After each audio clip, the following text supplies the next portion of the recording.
হঠাৎ করে একদিন আমার চোখ বেঁধে হাতে হ্যান্ডকাপ পরিয়ে আমার সব আবদ্ধ করে তারপরে আমার চুল এবং আমার ডিএনএ চুরি করেছিল তারা। চুল কেটে নিয়ে গিয়েছিল। এগুলো মামলার বিভিন্ন হিসাবে তারা এই বিষয়গুলি করেছিল। ভয়ংকর একটা ষড়যন্ত্রের শিকার হয়েছিলাম আমি। ঠিক সেই নমরুদের ইচ্ছাটাই আমরা দেখেছি শেখ হাসিনার মধ্যে। সেই ফেরাউনের ইচ্ছাটাই দেখেছি আমরা শেখ হাসিনার মধ্যে। সেই কারুন মুসা আলাইহিস সালামের বিরুদ্ধে একটা মিথ্যা অপবাদ রটনা করে ওনার চরিত্র হননের অপচেষ্টা করেছিল। সেই নব্যরূপে সেই কারুনকে আমরা দেখেছি শেখ হাসিনার মধ্যে। জেল জীবনের অবস্থাটা তো আসলে জেলখানার ভিতরে শারীরিকভাবে সরাসরি টর্চার করার বা কষ্ট দেওয়ার খুব কোনো সুযোগ স্পেস নেই। জেলে নির্যাতনটা ভিন্ন রকম। মানসিক নির্যাতনটা জেলের মধ্যে অনেক বেশি। দীর্ঘ সময়ের কারাবাস এটা এক অবর্ণনীয় কষ্টকর একটি বিষয়।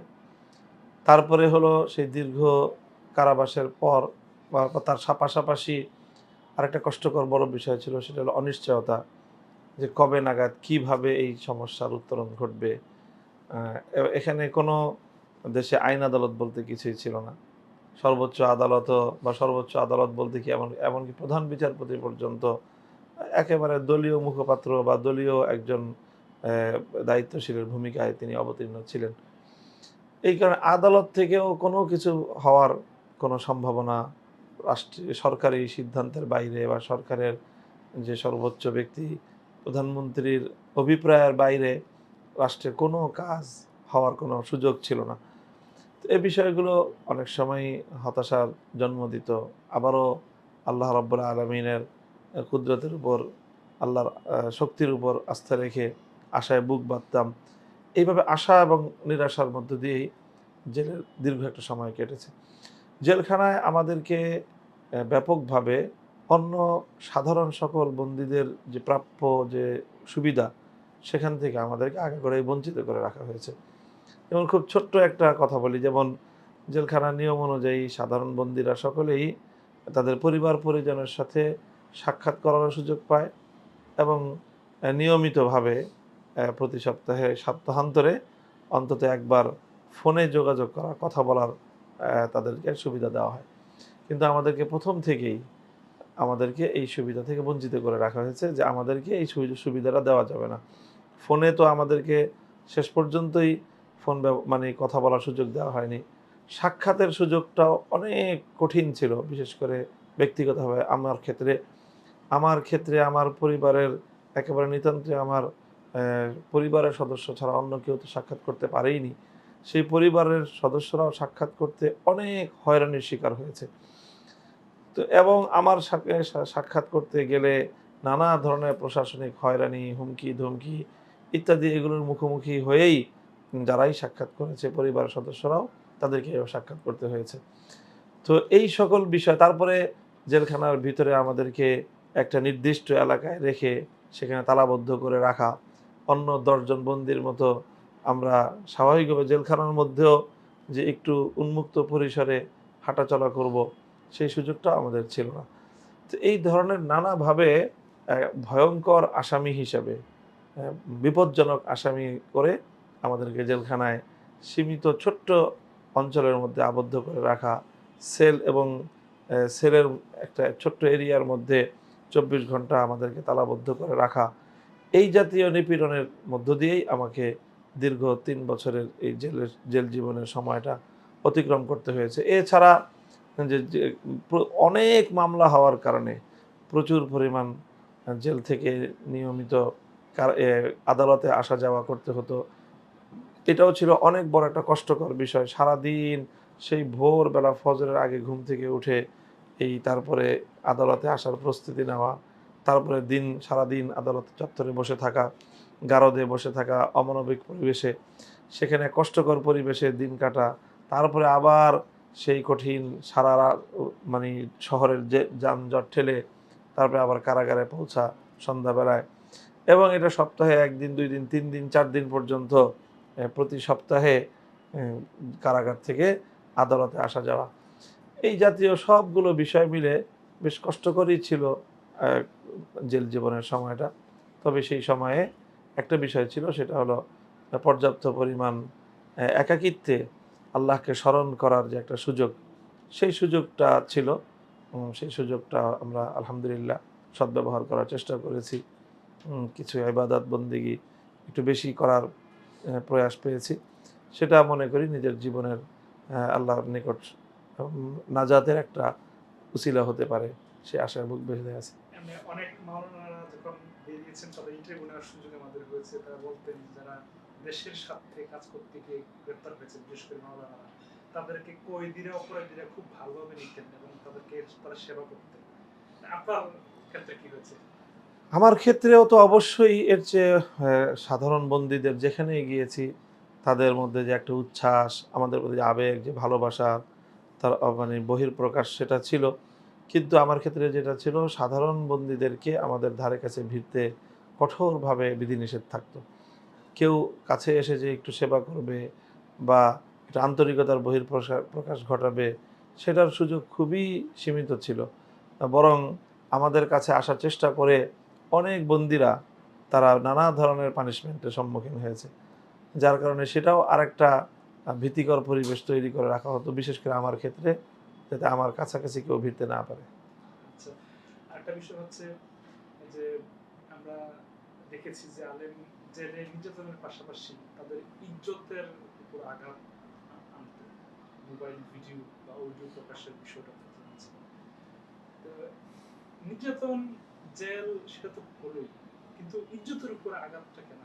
মানে আপনি কোনো কিছু বুঝতে পেরেছেন কিনা, মানে এটা কেন? এটা হলো, এটাই ছিল আসলে সরকার, এবং শুধু বলবো যে সরকারের নয়, বরং সরকারের যারা পৃষ্ঠপোষক, মদতদাতা, ভিনদেশী শক্তি, ইসলাম বিরোধী চক্র, তারা তাদের সুপরিকল্পিত একটা এজেন্ডা ছিল যে আলেম সমাজকে হেয় প্রতিপন্ন করা, জনগণের সামনে তাদের চরিত্র হননের মাধ্যমে আলেম সমাজকে জনগণ থেকে বিচ্ছিন্ন করা, যাতে মানুষ ইসলামের প্রতি, ইসলামের প্রতীক বা ইসলামের যারা নেতৃত্ব প্রদানকারী, আলেম সমাজের ব্যাপারে মানুষের মধ্যে একটা ভুল মেসেজ যাতে প্রচার করা যায়, মানুষের মধ্যে তাদের ব্যাপারে বিতৃষ্ণা তৈরি করা যায়, এই জাতীয় খুবই কুটকৌশল থেকেই এই কাজগুলো করা হয়েছে। অর্থাৎ যুগে যুগে ভয়ঙ্কর যত ইসলাম বিরোধী চক্র ছিল, তাদের যে এজেন্ডা, সেই এজেন্ডাটাই এই সরকার বাস্তবায়ন করেছে।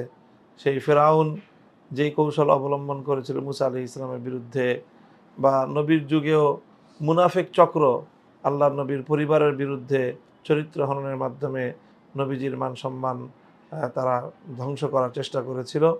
সেই মুনাফিকদের নীতি, সেই ফেরাউন এবং সেই কারুনদের ভয়ঙ্কর পলিসি, তারপরে নমরুদের যে ভয়াবহ পলিসি ছিল, যে ইব্রাহিম আলাইহিস সালাতু ওয়াস সালাম যখন মূর্তির বিরুদ্ধাচরণ করলেন, শিরকের বিরুদ্ধাচরণ করলেন, তখন নমরুদ কিন্তু তাকে অগ্নিকুণ্ডে নিক্ষেপ করেই ক্ষান্ত হয়নি, বরং অগ্নিকুণ্ডে নিক্ষেপ করার আগে তাকে বিবস্ত্র করেছে।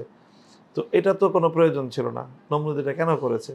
করেছে তার প্রতি তার যে ক্ষোভ, সেই ক্ষোভ প্রশমিত করে তাকে লাঞ্ছিত এবং অপদস্থ করাটাই ছিল নমরুদের মূল ইচ্ছা।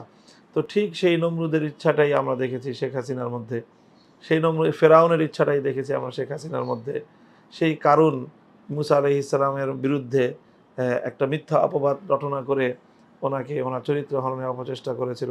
সেই নব্যরূপে সেই কারুনকে আমরা দেখেছি শেখ হাসিনার মধ্যে। সেই যে মুনাফিক সর্দার আব্দুল্লাহ ইবনে উবাই ইবনে সলুল হযরত আয়েশা রাদিয়াল্লাহু তাআলা আনহার চরিত্র হনন করার জন্য তার বিরুদ্ধে যে অপবাদ দিয়েছিল, সেই চরিত্রটাই আমরা দেখেছি শেখ হাসিনার মধ্যে। এবং শেখ হাসিনার মাধ্যমে ইসলাম বিরোধী যে বিশাল চক্র রয়েছে, সেই চক্রটাই এই এজেন্ডাগুলো শেখ হাসিনার মাধ্যমে বাস্তবায়িত করেছে। গ্রেপ্তারের পর ডিবি হারুনের মুখোমুখি কোনো হয়েছিলেন কিনা, বা ডিবি কার্যালয় বা রিমান্ডে আপনার উপর নির্যাতনের গল্পটা কেমন ছিল? না, তখন ডিবিতে হারুন সাহেব ছিলেন না। তখন ডিবির প্রধান ছিলেন হাফিজ সাহেব। হারুন সাহেব তখন ছিলেন, তিনি শুধু আমাকে অ্যারেস্ট করেছিলেন। তিনি ছিলেন তেজগাঁও জোনের ডিসি। তবে তিনি একবার ডিবিতে গিয়ে কিছু কথোপকথন করেছিলেন। সেখানে কিছু হম্বিতম্বি ছিল। কিন্তু আমার সঙ্গে একটা, মানে একটা সাক্ষাতের বেশি হারুন সাহেবের সাথে সাক্ষাৎ হয়নি, কথাবার্তা হয়নি। কিন্তু সেখানে তার আমাকে খুব কিছু করার অবকাশ ছিল না, সুযোগ ছিল না। আচ্ছা, এমনিতে রিমান্ডে আপনার সাথে কেমন আচরণ করা হতো? রিমান্ডে, এটা বলা যায়? হ্যাঁ, রিমান্ডে আমাদের সাথে, আমার সাথে ব্যক্তিগতভাবে খুব বেশি কোনো কঠোর আচরণ তারা করেনি। আমার কাছে মনে হয়েছে যে আসলে সেখানকার যে পুলিশ অফিসার যারা ছিল, কর্মকর্তা যারা ছিল, তারা পূর্ণ বিষয়টা তাদের কাছে স্পষ্ট ছিল যে এটা সম্পূর্ণই তারা আমাকে ঘায়েল করার জন্যই রাষ্ট্রীয় একটা উদ্যোগ। জাস্ট শুধুমাত্র আমাকে আমার জায়গায় বন্দী করে রেখে বাইরে তারা তাদের মতো করে গল্প বলে গেছে মানুষের কাছে। আমাদেরকে বন্দী করে রেখে আমার ব্যাপারে যা কিছু বলতে পারে, আমরা যেন কোনো কাউন্টার করতে না পারি, প্রতিবাদ করতে না পারি, সঠিক বক্তব্য যেন জাতির সামনে উপস্থাপন করতে না পারি, সেই জায়গাটাকে তারা বন্ধ করে রেখেছিল। আরেকটা ভয়ংকর একটা আচরণ আমার সাথে রিমান্ডের সময় হয়েছিল। সেটা হলো হঠাৎ করে একদিন আমার চোখ বেঁধে, হাতে হ্যান্ডকাপ পরিয়ে আমার সব আবদ্ধ করে তারপরে আমার চুল এবং আমার ডিএনএ চুরি করেছিল তারা। চুল কেটে নিয়ে গিয়েছিল। এগুলো মামলার বিভিন্ন হিসাবে তারা এই বিষয়গুলি করেছিল। ভয়ংকর একটা ষড়যন্ত্রের শিকার হয়েছিলাম আমি। সেখানে আমার কাপড়-চোপড় বা ইত্যাদি এগুলোও সেখান থেকে খোয়া গেছে। অর্থাৎ পরবর্তীতে আমি যেটা দেখেছি যে এগুলোর মাধ্যমে মামলাকে জটিল করার একটা প্রক্রিয়া হিসেবে আলামত চুরি করার ঘটনা রিমান্ডে থাকা অবস্থায় আমার সাথে ঘটেছে। আচ্ছা, এমনি গ্রেপ্তার থাকা অবস্থায় আমি দুঃখিত কিছু প্রশ্ন করতে চাই যে নারী গঠিত যে ঝামেলাটা হয়েছিল এটা আপনার বিরুদ্ধে মামলাও করা হয়েছিল। হ্যাঁ। তার স্টেটমেন্ট নেওয়া হয়েছিল একজন নারী হুম। যাকে আপনাকে বউ বলে চালিয়ে দিয়েছে। ওখান থেকে আপনি এই খবর পেতেন কিনা বা ওটা নিয়ে আপনার পারসেপশন কি ছিল সেই সময়? না, সেটা তো আমার ওয়াইফ ছিল। তার সাথে আমার কথোপকথন বলার সুযোগ ছিল না সেখান থেকে। ভিতর থেকে লোক মারফত কখনো সংবাদ আমার ফ্যামিলির সাথে যোগাযোগ ছিল এই। না, আপনার বিরুদ্ধে স্টেটমেন্ট দিয়েছিল একজন। হ্যাঁ, সেটাই তো, সেই স্টেটমেন্টটা তো সেগুলো তো সবই অ্যা মানে আইন শৃঙ্খলা রক্ষাকারী বাহিনী তাদের এই কি বলে ব্ল্যাকমেইলিং এর মাধ্যমে তারা জোরপূর্বক অনেক কিছুই করিয়েছে। এটা তো সারা দেশের মানুষই বিষয়টা জানে, বুঝে, দেখলেই বোঝা যায় যে এখানে কত উম যা ইচ্ছে তাই তো বলানো সম্ভব একজন মানুষকে দিয়ে, মানে বন্দুকের নলের মুখে দাঁড় করিয়ে সবকিছুই বলানো সম্ভব। মানে আপনি যখন বেরিয়ে আসছেন তারপর তার সাথে যোগাযোগ। সবই স্বাভাবিক আছে আমাদের। এমনিতে ওই যে মানে আপনি যখন বেরিয়ে আসছেন এর আগে যে অডিও কল আপনার অডিও কলও প্রকাশ হয়েছিল কারোর সাথে কথোপকথনের বিষয়। যখন আসলেন পরিবার বা সমাজে আপনার বিরূপ কোনো অবস্থান তৈরি হয়েছে কিনা আপনি আশা না, আমি তো দেখছি যে দেশের মানুষ আলহামদুলিল্লাহ অনেক সচেতন। সারা দেশের মানুষ ব্যাপকভাবে আমার প্রতি মানুষের যে সহানুভূতি এবং আমার বিরুদ্ধে এই ধরনের নিম্ন রুচি সম্পন্ন কার্যকলাপ পরিচালনা করার কারণে ব্যক্তিগতভাবে শেখ হাসিনার প্রতি দেশের সুশীল বা যারা বিবেকবান মানুষ তারা সকলেই শেখ হাসিনাকে এই কারণেও ঘৃণা করে যে একজন মানুষ প্রধানমন্ত্রীর চেয়ারে বসে এতটা কুরুচি সম্পন্ন কিভাবে হতে পারে? যে একজন মানুষকে ব্যক্তিগতভাবে চরিত্র হনন করা, একজন আলেমকে ব্যক্তিগতভাবে আক্রমণ করার মতো এতটা নিম্নরুচি সম্পন্ন মানুষের প্রধানমন্ত্রী হওয়াটাতে দেশের মানুষ বিস্মিত এবং এইজন্যই শেখ হাসিনার প্রতি অসংখ্য অগণিত লক্ষ কোটি মানুষ তাকে ঘৃণা করে শুধু এই কারণেও।